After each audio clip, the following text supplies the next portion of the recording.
अरे शाम को भोजन थोरो खाइए,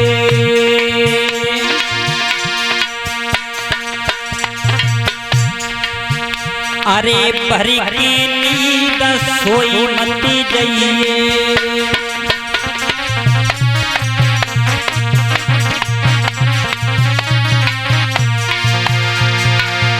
देव ऋषि नारद ने कहा सुनीति से, सुनीति तुम मेरी 3 बातों का पालन कर लेना और तुम्हारी संतान अवश्य पैदा हो जाए, और फिर संतान पैदा नहीं होए तो आकर के मर जाना।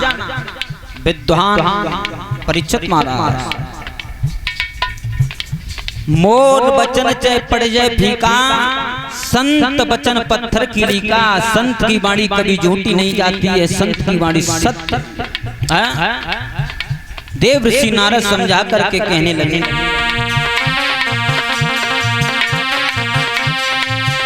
अरे शाम को भोजन थोरो खाइए,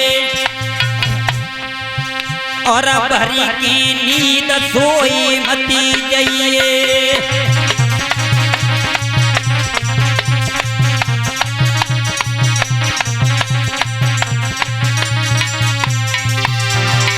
परीक्षित महाराज, सोना तो भोजन के ऊपर हुआ करता है। कम खाओगे कम सोओगे, ज्यादा खाओगे तो ज्यादा सोओगे। शाम के टाइम अरेर की दासू और 8-10 फुलकियां खाए के सोई जाओ तो फिर काय को चके रही है।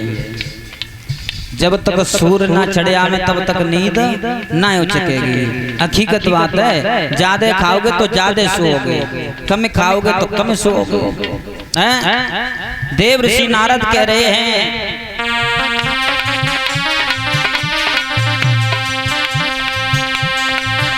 अरे भर के नींद सोई मती जाइए, अरे काऊ मुख से न गाली लइए।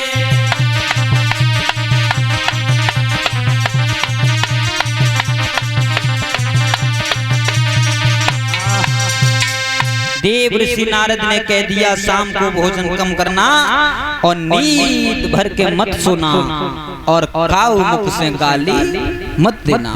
इन 3 बातों का पालन कर लेना, तेरे संतान अवश्य पैदा हो जाएगा। मेरे भक्तों, आज इतनी बात देव ऋषि नारद की सुनी तो सुनीति मैया लौट करके अपने घर आई, और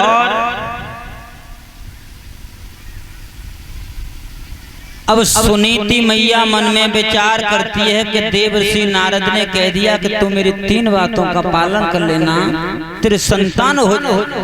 अब वो 3 बातों का पालन कर रही है। एक दिन का समय, महाराज उत्तानपाद घोड़ा पे सवार होकर के जंगल की ओर बढ़े शिकार खेलने के लिए। शिकार खेलने के लिए महाराज बढ़े हैं। सुबह से शाम हो गई, शाम से रात हो गई, मगर शिकार हाथ नहीं आई।